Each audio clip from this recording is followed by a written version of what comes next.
Hasuni mağaraları, Diyarbakır'ın Silvan ilçesinde bulunan Anadolu'nun en eski mağara yerleşim yerlerinden biri olarak biliniyor. Hasuni mağaraları, Silvan'ın 6 kilometre doğusundaki uluslararası yol güzergahında yer alıyor.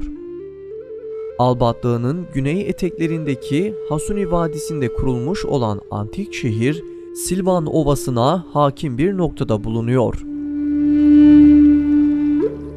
Hasuni mağaraları arkeolojik değere sahiptir ve tarihi Mezolitik döneme kadar gidiyor. Yontma taş devri olarak bilinen bu dönemde insanlar yerleşik hayata geçmiş, kendilerini korumak ve avlanmak için taşları yontmaya başlamışlardır. Hasuni de bu dönemde kurulmuştur.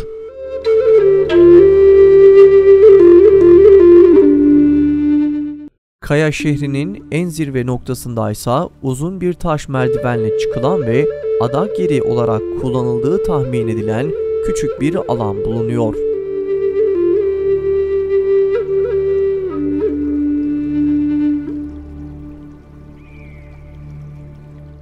Yekpare kaya parçaları üzerine oyularak yapılmış irili ufaklı 300 odadan oluşan ve bir kaleyi andıran Hasuni mağaraları, kapladığı alan ve mağara sayısı itibariyle Anadolu'da emsal teşkil etmektedir.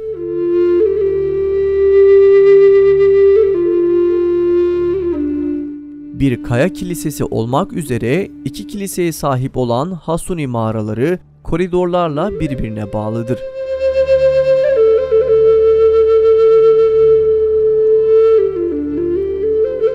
Mağaralarda sarnıçlar, taştan oyma su depoları ve su kanalları yer almaktadır.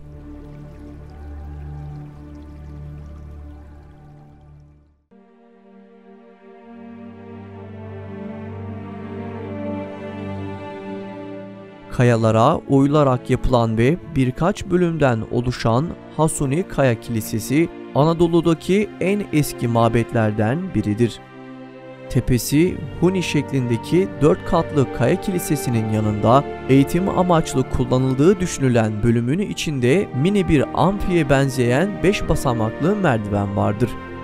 Zamanla tahrip olmuş Hasuni Kaya Kilisesi, Hristiyanlığın yayıldığı ilk dönemlerden 13. yüzyıla kadar kilise olarak kullanılmış.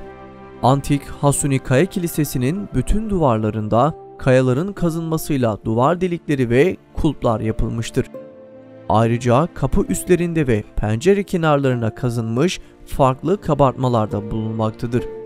Kesme taş ve tuğla kullanılarak yapılmış olan kilise, mağara şehrinin eteklerindeki düz alanda bulunmaktadır.